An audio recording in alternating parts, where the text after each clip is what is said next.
Okay,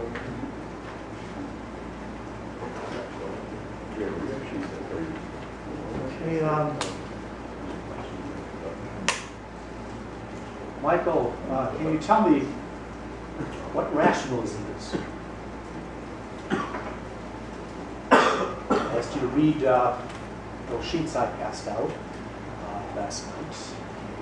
Please take them out.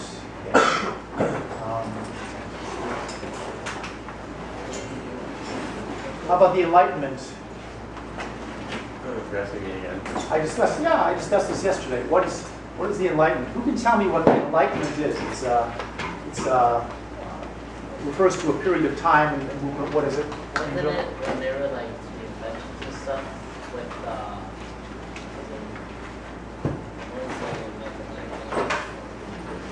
well, it kind of coincided with the age of science, the scientific method, but the Enlightenment refers to what, Andrew? It's when man comes out of age and starts relying on faith and starts relying on his own reason to find out the truth. To be the exaltation of reason. We're enlightened now.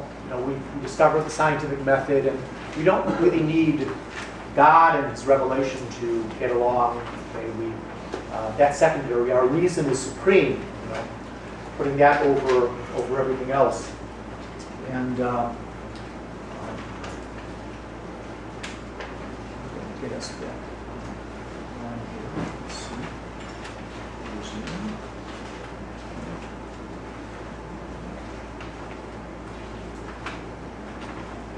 There we go. Okay.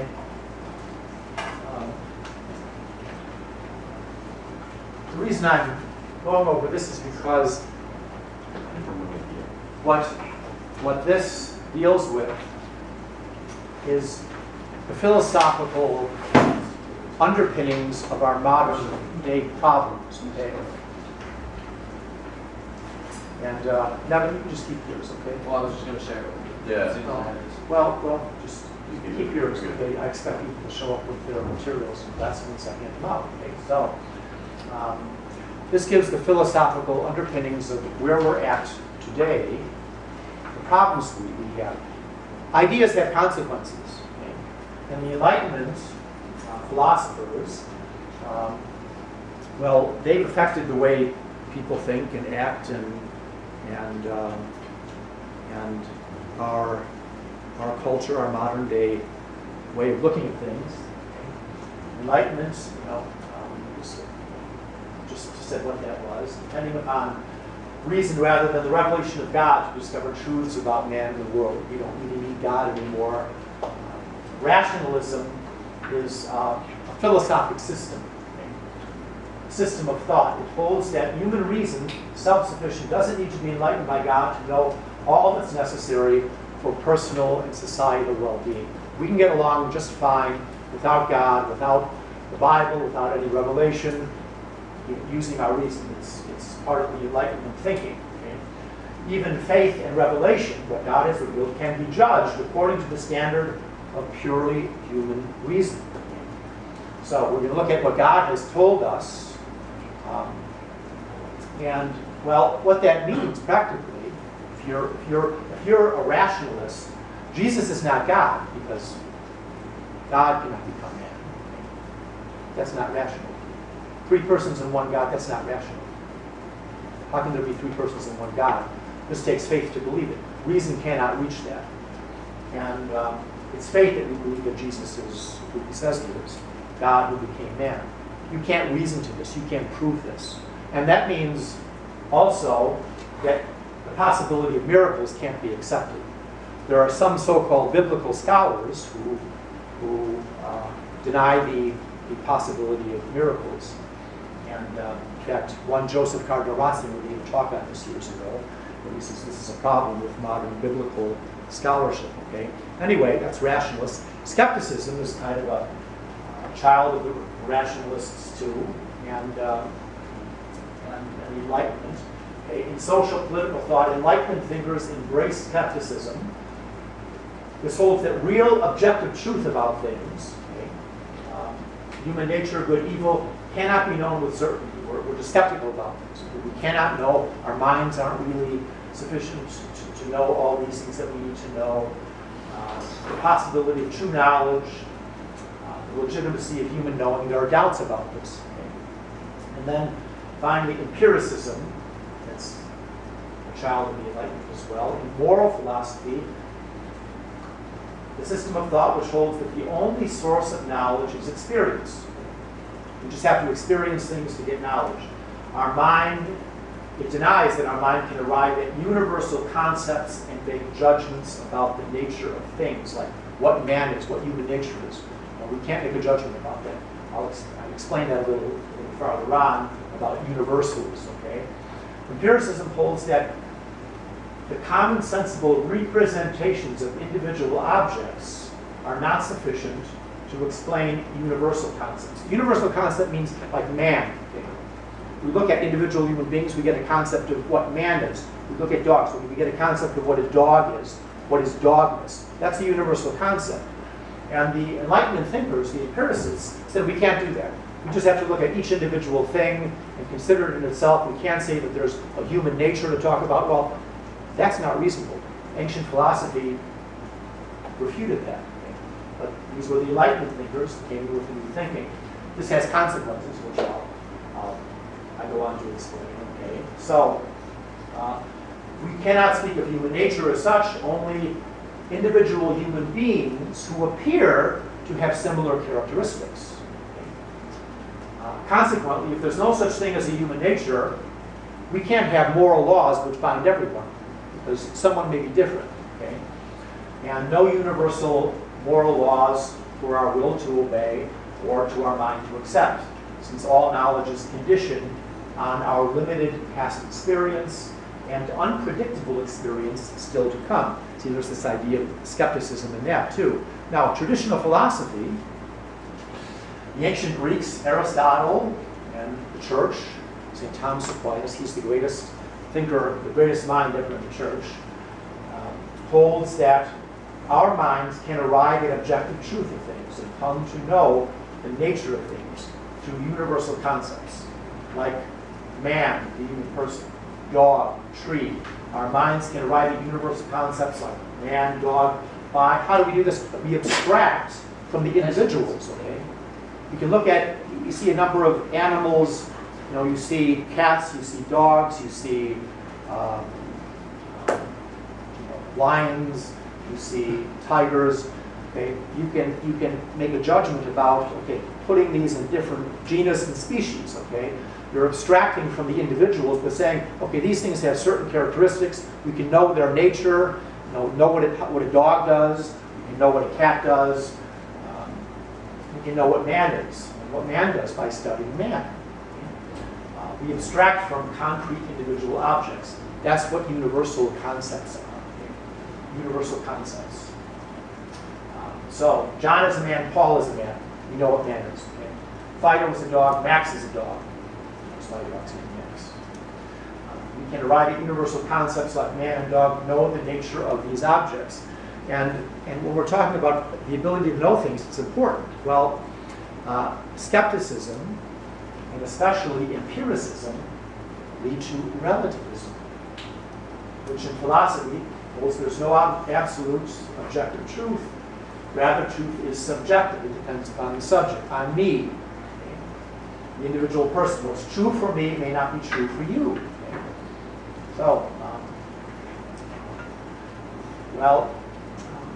or it depends upon time, place, circumstances. And it also leads to moral relativism, which means there are no unchangeable principles of human behavior. No moral laws which apply to everyone. And either because there's no objective truth, deny that, or there are no inherently evil actions for everyone. That are evil for everyone. Since whether something is good or evil depends upon circumstances, customs, social approval. Okay? If most people today think shacking up or abortion or same-sex marriage is okay, even though in the past everyone thought this was wrong, well then it's acceptable because people just change their views on things. Okay? There are objective moral truths. You know what shacking up means? I don't know if you understand that. That means, shacking up means that married people live together, unmarried people shack up. What's wrong with That's that? what pardon me? Did you say what's wrong with that or what's right with that? No, I'm saying people today accept this. They think it's okay just to have sex while you're not married. Well, though there's an objective moral code that we have to live by, God has revealed that in human nature, our human reason can't attain this. Okay, and we see the problem with this. If people don't abide by this. Go in my neighborhood, and you'll see this. Sometimes you see children without fathers, and people break up, and then the wife's left with the child, and or the guy walks out when a woman gets pregnant and she tells her to go get an abortion. All kinds of bad things happen. Okay? And you don't follow the moral law, okay? Which is attainable through our use of our reason, but also God has revealed it to us. Okay? Having sex before marriage is a sin of fornication. Whether you believe it or not, it's a sin. Okay? So, as Christians, that's what we hold to. Well, if you hold to moral relativism, then you're the God. I'm going to decide my own moral code to live by. I'm going to do what I want to do. And that's the first temptation, by the way, offered to the human race. Take the fruit, you will be like gods. You'll get to just make up your own moral code and do whatever you want to do. Okay? Now, I'm going to quote some of the great, so-called great thinkers. Thomas Hobbes, an empiricist, he mocked the idea of the immaterial soul. We have a soul. Denied the existence of spiritual reality, only matter exists. Denied universal concepts. He said that there be things universal, that a living thing is a genus or a general thing. That's what he denied. He denied this. That there be things universal. He said no. John Locke, another British empiricist, the founding fathers read his works. Thomas Jefferson was, everyone, all the founders were reading John Locke back in the 1700s. And Locke thought that we cannot speak of fixed natures of things or hold with certainty the notion of a human nature. And here's a quote from him. I have made suppositions that will look strange to some readers, yes, because everyone agreed to this before he came along, the Enlightenment. Okay? This ignorance we are in of the nature of that thinking thing that is in us, that is the soul, and which we look on as ourselves. Did we know what it was or how it was tied to a certain system of fleeting animal spirits?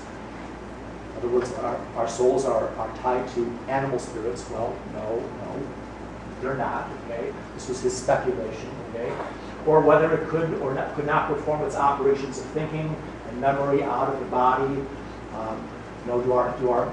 Do souls leave the body, and are they thinking outside the body? Well, no. The ancient philosophers, they held to what Christians believe on this. Okay, he put forth bizarre ideas on the soul. For example, but taking as we ordinarily do now in the dark concerning these matters, because he's a skeptic, we can't know these things. The soul of man, taking the soul of man for an immaterial substance, there can be no absurdity at all to suppose that the same soul may at times be united to different bodies and with them make up for that time one man.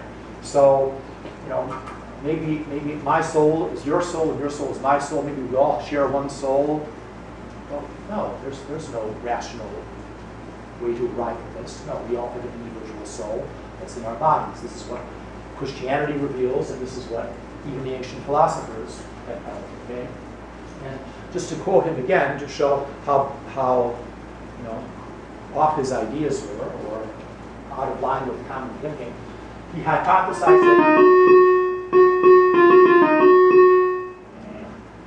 that God could endow inanimate matter, rocks, the dirt, with thought, the capacity for thought. I see no contradiction in it, that the first eternal thinking being, that is God, or omnipotent spirit, should, if he pleased, give to certain systems of created senseless matter, put together as he thinks that should be, some degrees of sense, perception, and thought. Okay? So he thinks that rocks could have thought,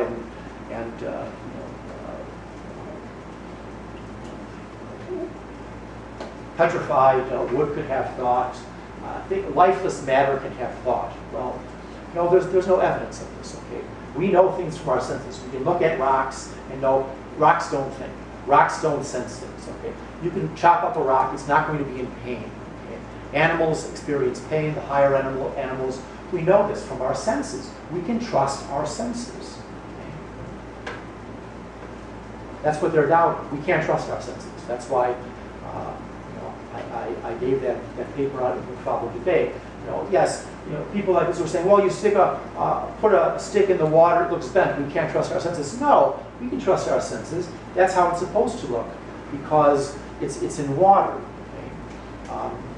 Ordinarily, we can trust our senses, okay? And we can judge things.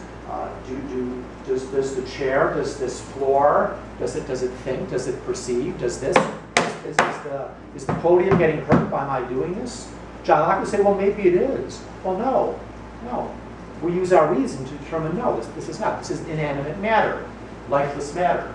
Locke says, no, inanimate matter can have souls. God can endow souls in everything inanimate. Well, this is kind of a pantheism, meaning that there's a soul in everything. There's one huge soul and whatever. Okay, Eastern thinking. Enlightenment philosophers, Thomas Hobbes, John Locke, both deny that God implants in our soul, our human nature, any moral rules of conduct for all to follow. Rather, as empiricists, right and wrong are developed through our experience in social norms. Morality is dependent upon social norms, social consensus. Therefore, morality is changeable, relativistic relative to what the majority think. Abortion, premarital sex, same-sex marriage, or maybe, taking photographs of little children and passing them around. Why not? That suits me. If it's relative, how can you say it's wrong? If I'm the arbiter, I'm the determiner of what's right and wrong. Okay? Why can't I have slave women? I'll buy slave women and tie them up and have sex all day long. What's wrong with that? I like that. How can you say I'm wrong in this? Let's just carry this to the absurdity. Okay? This is where things lead to. If you accept this system of thought, okay, which is really not rational thought, even though they claim to be rationalists, okay? Voltaire, okay, a leading French Enlightenment thinker, by the way, who had many women, had children out of wedlock, and they used their philosophies to justify their immorality. Okay? Voltaire did. Leading French Enlightenment thinker who was influenced by Locke. This is what he says of it. He's supposed to be a great thinker, Voltaire. Perhaps no man has ever had a more judicious or methodical genius than Mr. Locke. Before his time, several great philosophers had declared, in the most positive terms, what the soul of man is. Yes, like Plato, Aristotle, going all the way back to even the non-Christian philosophers. But as these ancient philosophers absolutely knew nothing about it, okay, the soul, okay, nothing about it. Okay, I say, what? Plato, Aristotle, St. Thomas Aquinas, they knew nothing about this? No, they investigated this, they reached conclusions based upon the reason, okay? They might very well be allowed to differ entirely from one another. Mr. Locke has displayed that the human soul, in the same manner as an excellent anatomist explains the springs of the human body, he everywhere takes the light of physics for his guide. What? Physics? The soul is immaterial. You can't approach the human soul like you approach physics. Mr. Locke would say, so would Voltaire, you can cut open the human body, open it up, there's no soul inside. You don't find a soul, there's no soul. Well, that's because it's immaterial. Duh. Okay? No, it's immaterial. And with regard to its immorality, or immortality, I should say, immortality, it is impossible to give a demonstration of it, since its nature is still the subject of controversy. We just can't know. So the skepticism, we can't know that man has a soul. But Mr. Locke, he says, has examined this idea of the immaterial soul, like in the light of physics. Well, I'm sorry if people think Mr. Voltaire is a great philosopher. I disagree, and so would most Christian philosophers, because if man has no fixed human nature, and okay, if he's not created in the image of God, if we cannot know how man ought to act, should and ought to act, and even if inanimate matter, stones, rocks, can be endowed by God with sense perception and rational thinking, well, moral relativism follows. Okay? Now, this is the philosophic underpinnings of our modern age. I'm going to just reduce this now, and I'm going to pass out something to kind of prove this to you, okay? To show the problem. Here.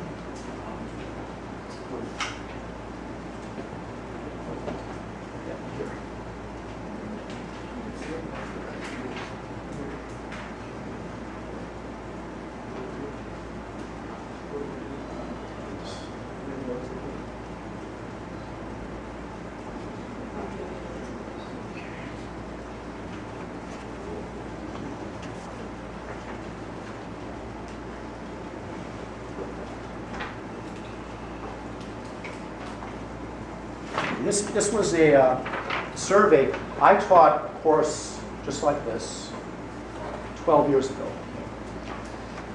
And this is the article I passed out to students at that time.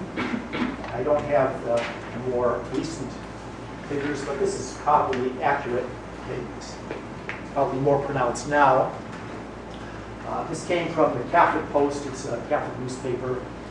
Survey finds most Americans regard moral truth as relative.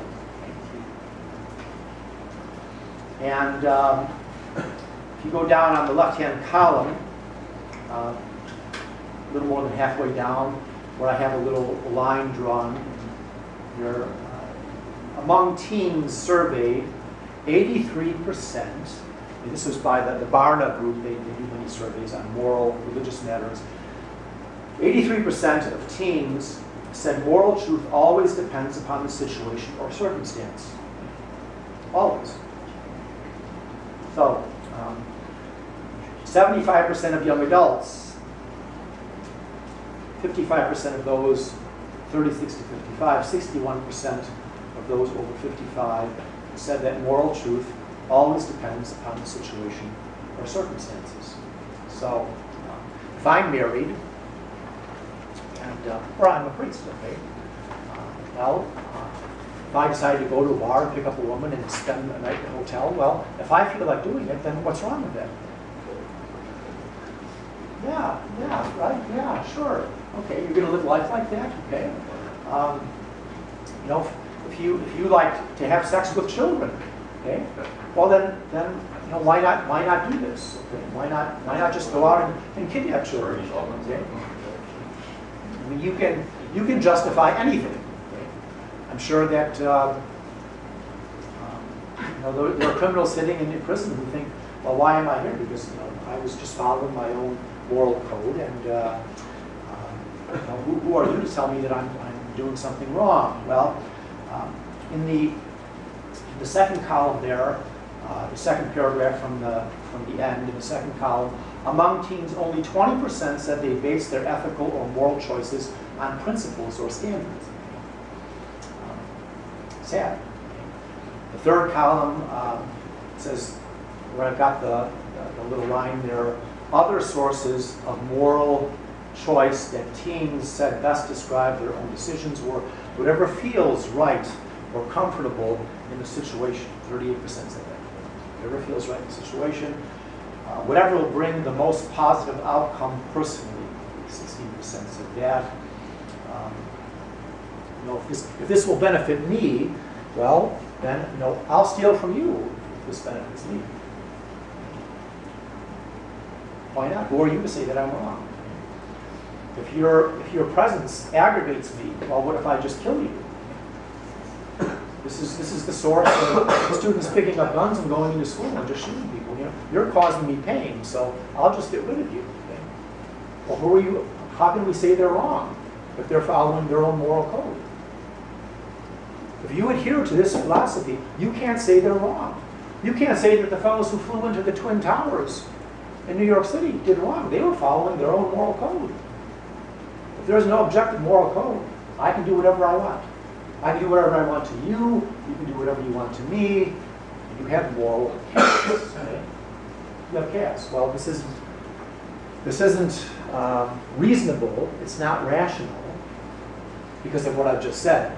So you'll have chaos. Imagine playing a baseball game where you're going to make up your own rules, or soccer, or football. I'll just make up my own rules as I go along. Why adhere to an objective standard of rules? I want to do what suits me. Okay? If I'm tagged, I'll just get up and keep running. Why shouldn't I be able to? It doesn't work. This doesn't work in playing games. It doesn't work in life, especially. And it's not going to get someone to heaven. This comes from a philosophy from below. Okay? Take the fruit. Eat it. You will be like gods. You make up your own moral code. Decide whatever you want to do. Okay? What feels good, do it. Okay? You are the arbiter of right and wrong. You are gods. Okay? That's what this is. So you have a choice. You can't take the middle road. It has to be one or the other. Okay? And we have to be able to think and articulate responses to people who put forward ideas like this. This is the culture we're in, folks. Okay? This is it. You have to be able to go out and be evangelizers and explain to people, no, this is not a good way to think.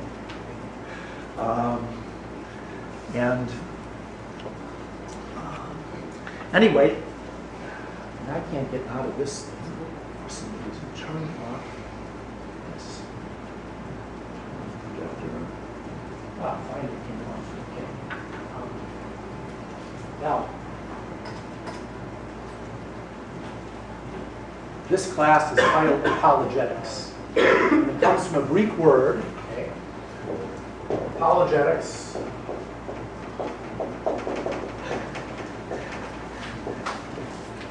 Greek, okay.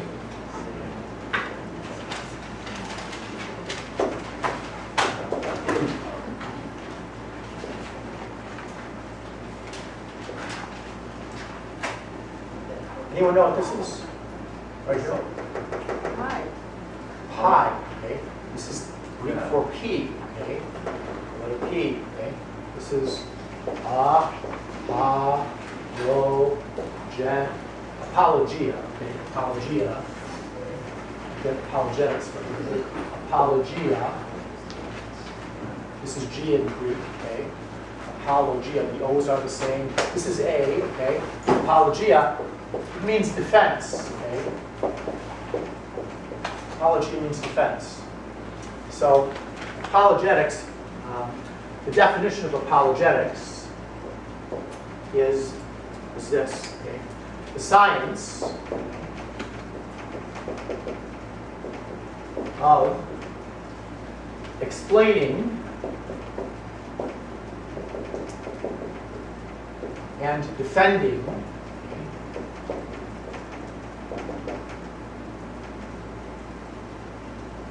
religious doctrine.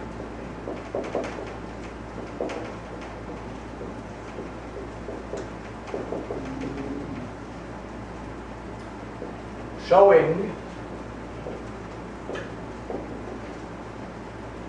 the reasonableness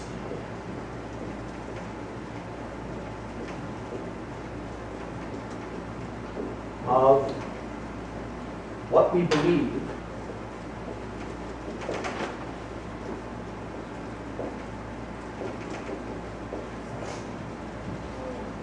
in the face of objections, okay?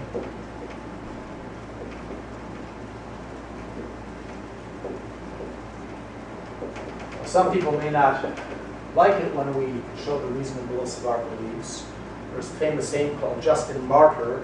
He was the first great apologist. He was a Roman. He was explaining the Catholic faith and defending it to the Roman emperor and others, leading members of Rome. Well, they didn't like what he said. He was too convincing, so they put him to death. Okay? And that's what apologetics is. Okay? That's what this class is about. The science of explaining, defending religious doctrine, showing the reasonableness of what we believe in the face of objections. And I'm going to write a little something on the board here, which tells us why we should do this, okay? This is a quote from Scripture. always be ready to give a defense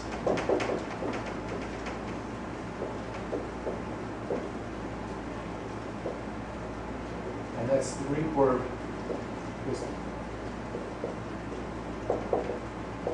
defense, apologia, to anyone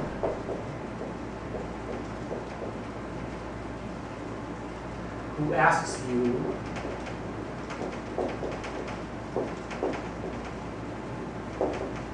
for a reason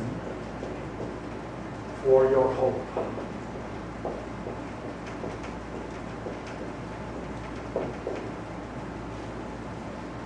And someone famous said this.